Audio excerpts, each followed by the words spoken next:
おはようございます。画家の小木曽です。今日はこちらですね、梅を描いてみました。梅ですね。和歌山の方のですね、知り合いの方から3キロほど送られてまいりました。あと、こういう風になっていたよという画像を複数枚送られてきましたので、ということは動画にしてほしいということなのかなということで動画にいたしました。で、ただしですね、今回ですね、3色、ブライトレッド、あとはレモンイエロー、あとはセルリアンブルーネオ、草壁さんのこの3色だけで描きました。すごく基本的な描き方というか基礎的な動画となっております。初心者の方ぜひですね、例えば、こういうふうにちょっと歯切れなんかがあったらば、こういうふうに色を少し試してみて、これ実際にこの3色で、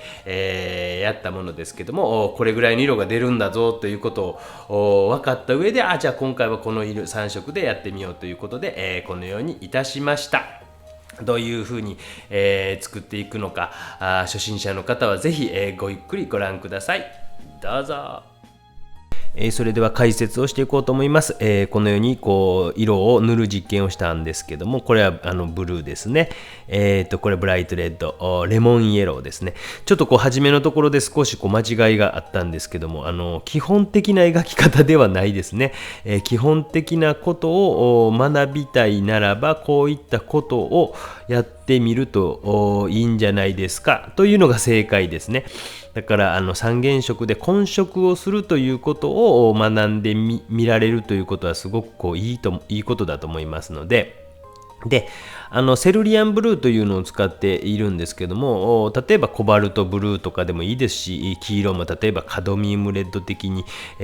もう少し濃い色をつけたいなというのならばそういった色でもいいですし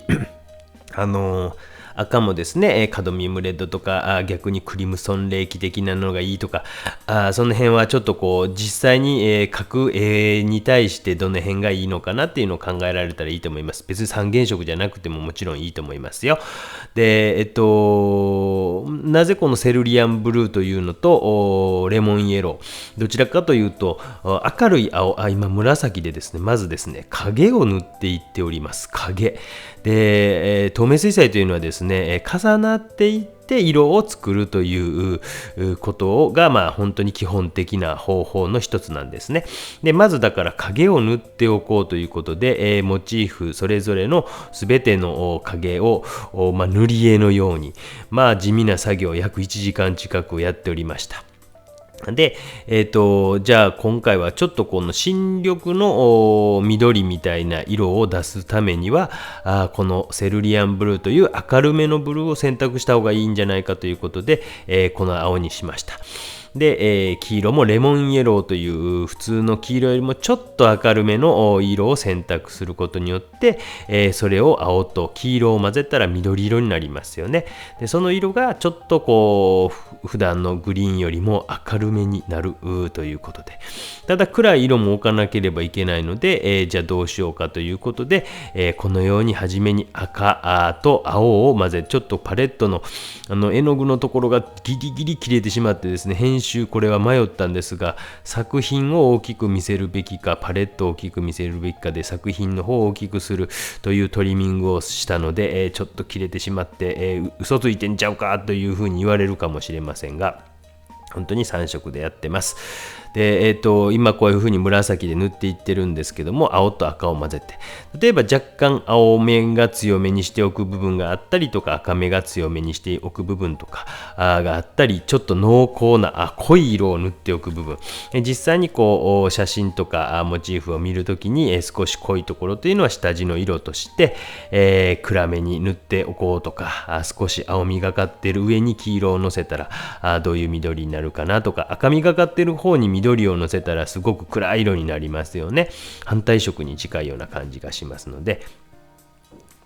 反対色っていうのは赤と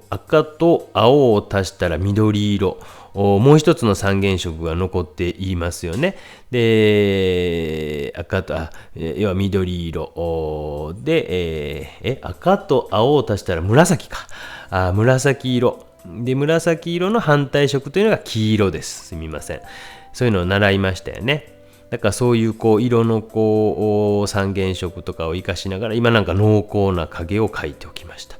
ですごくちょっと退屈な時間が流れるんですが、このように影を描いていってます。私は動画編集上ほとんど早送りというのはなるべく使わないようにしていこうというふうにしているんですけども、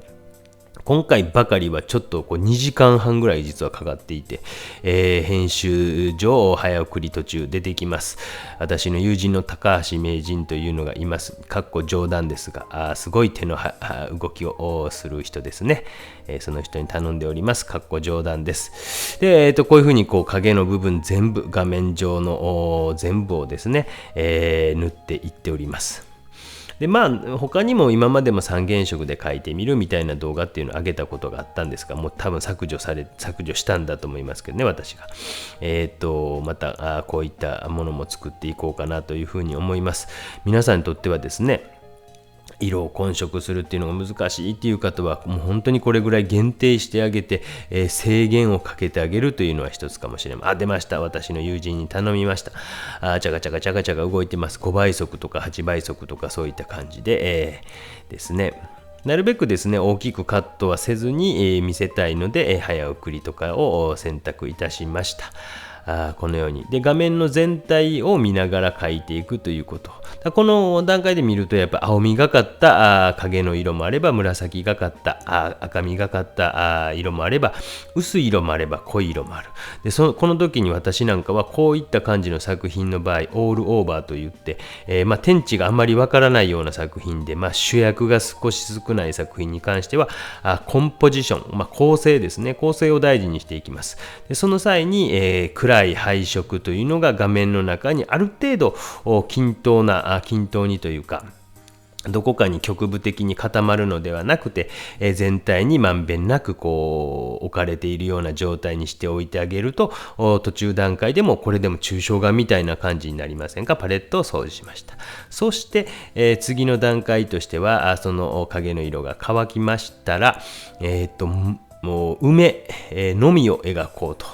で今水をなるべくきれいな水、ちょっと筆が汚れていたんであれですけど、で生の赤をポンと水だけで置いといた上に、その次は黄色をポン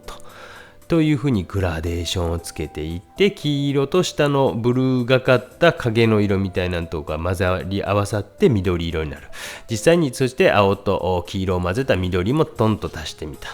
まずですね、この梅の部分だけはまずフォローしておこうかなと思いました。パレットはですね、ちょっと見えてないんですけども、上から赤、真ん中に青、下に黄色という順番に並べました。これにはちょっと理由があってですね、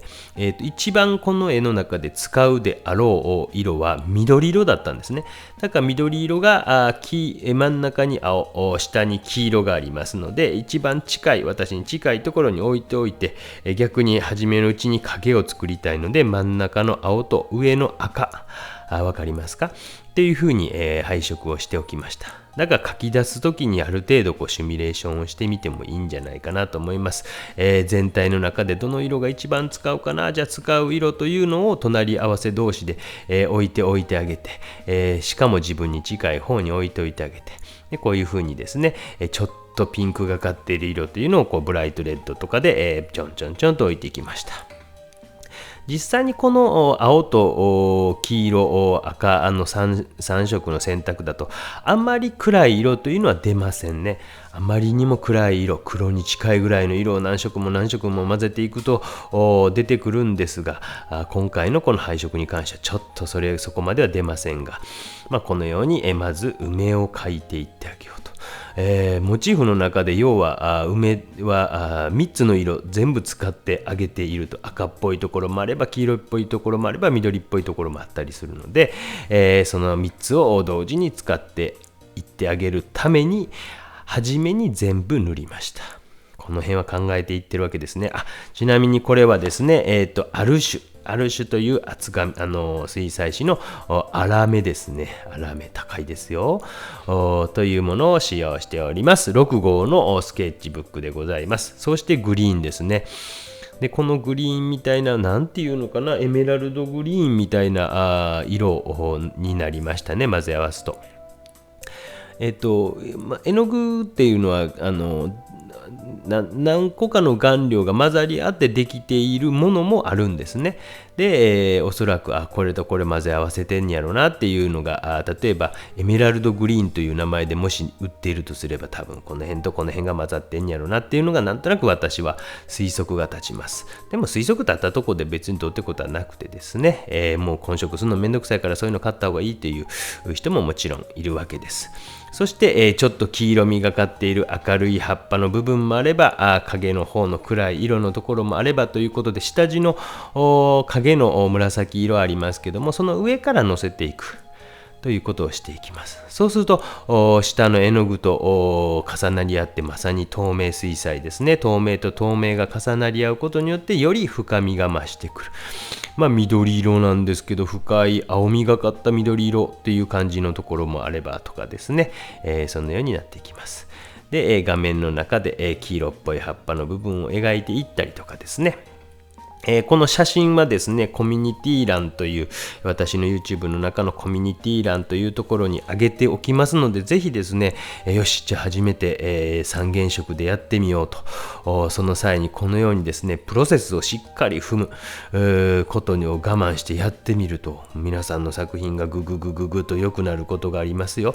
もちろん感情の赴くままに絵が、まだ早送りが出だしました。名人がやってくれてます。赴くままに描くんだ俺はっていう人はそれはそれで結構ですけども、少しこういうふうにプロセスを踏んであげて、下の影という部分を描いて、その上に薄く重ねることによってまた深みがある色であるとか、一層だけで描いてるところはビビッドなままっていう感じですね。ビビッドって何かありましたねという感じで、鮮やかなままですね。で、このように緑色を塗っていきました。で、パレットをある程度塗ったら、これがセカンドウォッシュと呼ばれるような仕事でしょうか。そして空をズバンといっとこうと。ズバンともう濃厚な何も混色もしていない、セルリアンブルーネオっていうね、ネオという中日にね、今3年目の選手がおりますけども、それじゃないですよ。青色を塗っていっております。ズバンと、隙間、ちょっとぐらいかぶってもいいと思いますよ。かぶさって、合わさってもいいと思います。あまり慎重にもなりすぎずにというかですね、どちらかというとスピードの方が大事な時もありますからですね、これは平筆を使っております。筆に関しては平筆であるとか丸筆、を使ったりですね。この間ちょっと1000円ぐらいで買ったようなインターネットで買ったような筆とかも使ったりしてます。あそこに濃いブルー真ん中の上ですね、あそこにドンと置くことによって、あそこの横に、梅がありますけども、あそこのところが一応見せ場的になるということで、暗い色をドンと置いておきました。で、隙間に見えるところも少し塗っていってですね、全面真っ白いところがある程度今回なくしました。です。真っ白いところをなくして、そして、書き込みをしていくんですけども、だから3段階ぐらいかもしれませんね。これが最後の書き込み的な感じで、描いていっています。そういうプロセスを踏むということを初心者の方というのはどういうことわからないっていう方もいるかもしれませんが、この動画見るとすごくわかりやすいんじゃないでしょうか。一番最後にですね、ダイジェスト版で、2時間半を1分ぐらいにまとめてますので、それも見てもらえると、この段階は影を塗っていった。その次は鮮やかな梅を3色も使うから、まず梅描いていってはるんやなとか、葉っぱのところ黄色塗りながら重なったりなんかしたりしてるんやな、最後デテールを描いていってるんやなという段階がすごく分かりやすくなっておりますので、そういうダイジェストも見ていただければと思います。3キロあるとなかなか立派なもので、こういう風に梅酒を作ったらいいよというレシピまでいただいて、急遽ジャングルさんで通信のジャングルさんで、4リットルの梅が入る瓶を買えばいけるやろうなということで、4リットル入る違う5リットルかな、5リットルの瓶があって、それを買って4リットルのブランデーを買って、2キロの梅を入れたんですが、もうブランデーが3分の2ぐらい余ったんで、多分 1.2 リットルぐらい余りました。ハイボールかなんかに変わっていくんでしょうね。ということで、少しずつ暗い葉っぱをぐっと描いていったりとかですね。で、ここポイントなんですけども、桜を描くという動画とかでも見せたり、アジサイを描くなんていう動画があるんですけども、コミュニティ欄じゃなくて、概要欄に、その URL も貼っておきますので、モチーフを描くだけじゃなくて、葉っぱと葉っぱの間を描くという気持ちを持ってください。これは誰かのコメントで教えていただきました。ありがとうございます。ネガティブペインティングというんですね。ネガティブとポジティブなんで、多分こうポジティブはモチーフを描いていく。ネガティブはモチーフ以外を描いていくことを多分指しているんだと思います。私はそういった用語とか全然知りませんので。で、暗いところ本当3色で、混ぜ合わせながら、若干やっぱり緑が強い状況にしながらも、でも暗い色にするためには赤も混ぜていかなければいけない、けど実際は赤が強くなりすぎてしまうということで、緑の暗い色とかも作りながらモチーフの隙間を描き込んでいっている次第でございます。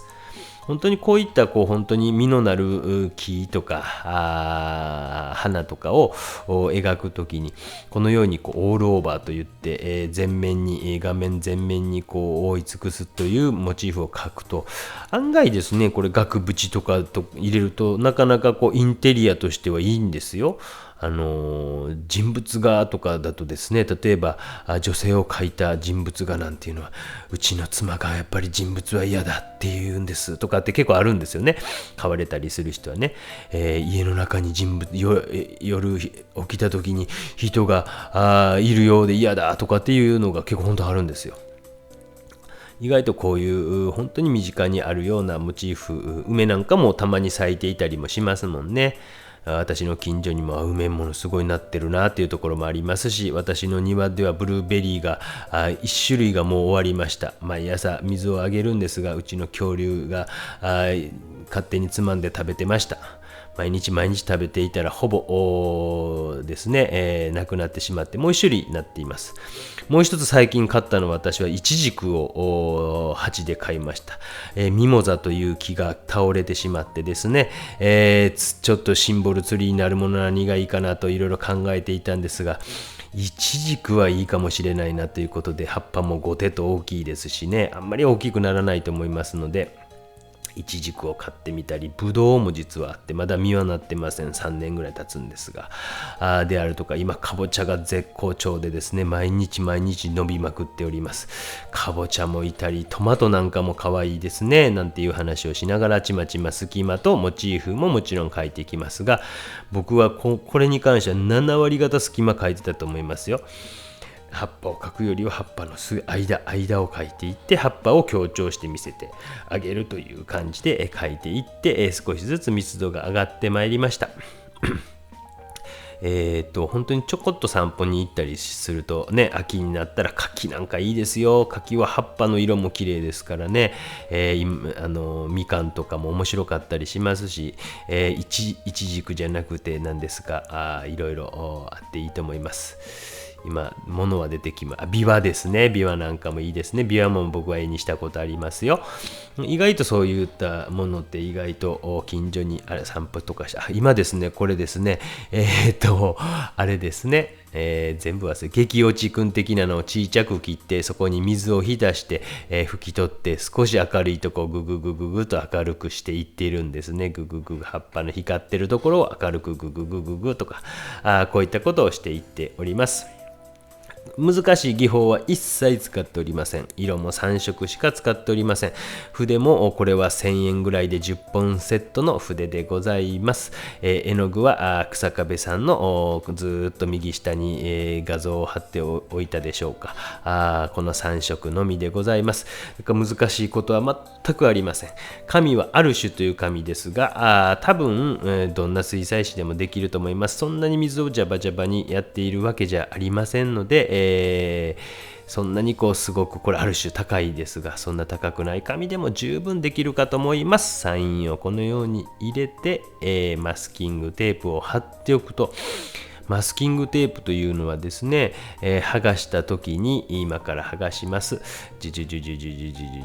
これはホームセンターで売っている塗装用とかの多分マスキングテープだと思います。5巻きセットぐらいで売ってます。5巻きなんかいましたね。モーニングなんとかさんにね、モーニングお嬢さんですか。そして完成といたしました。ちょっとこの後も少しじゃあこれがですね出来上がった作品ですけども、1分間をわわわわと言っていきます。この3色使いましたよ。これ水を多めにつけて、影のところ紫、青系、赤系を全面画面全面にずっとつけていって、上の方から描いていきますね。下とか汚れますんで、ワンチンっていうのを棒を使っています。全面全面に置いていきながら、青っぽいで濃い色はグググッと濃くしたりとかしながら描いていきます。全面全面に手が入っていっているのがよくわかるかと思います。それが乾いたらまず梅のところだけベベベ赤とずっと緑の葉っぱベベベベベって描いていってます。その時も黄色っぽいの青っぽいのとかというのを塗り分けながら、影のところも合わせながらバババババババと置いていきます。空ボンボンボンボンボンボンボンと置いて、画面全面ある程度色が塗り終わったら出て色を描いていくんですが、ネガティブペインティングということでモチーフ以外のところも中心に描きながら、もちろんモチーフも描いていって完成といたしました。解説は以上です。